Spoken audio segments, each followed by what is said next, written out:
रोम रोम भाइयों મારા કલેજા આજે અમિતભાઈની આગતા હતા દિવસનો આવ્યું હાલ ને વાતાવરણ બહુ હતું. હવે પાછું એને રાઈતે ચાલુ કર્યું એ અમિતભાઈ છે. એક અમિતભાઈની આટી નાખ્યું પૂરું કર્યું. હવે બીજા અમિતભાઈ ત્યાં હવે કાયમમાં બાજકા ભરાતા હોય ને એટલે આપણે કોસ્ટર દેખાય નહીં બાજકામાં હોય તોય. હવે આ ઢગલો આપણો હાવ ચોખે ચોખ્ખો નીકળે. આમાં ક્યાંય કોઈ વસ્તુ નહીં. ડાયરેક્ટ જો લોહી અહીંથી કાઢે અને અહીંયા લોહી ઠલવવાનું. કોઈ વસ્તુ આવે ને કે કરે અને એક જ જણું જોઈ ઢગલો કરવો હોય જો અહીંયા. અને જો अच्छा બાજકા ભરવા હોય તો 2 જણા જોઈએ ને કે 1 જણાની કેપેસિટી નથી. જણું બધા ફૂલ ફોર્મમાં છે. જોકે છે 5 વીઘાના 2 કલાકનો મામલો છે. પણ તે પછી અહીંયા થોડુંક ધબધબાટી બોલીએ આજે હજી, કારણ કે માવઠાનું આગાહી છે ને ખેડૂતને દી રાત હક નથી.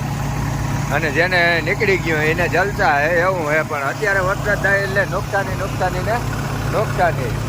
મળીએ નેક્સ્ટ વિડીયોમાં. શાબાશ બેટા.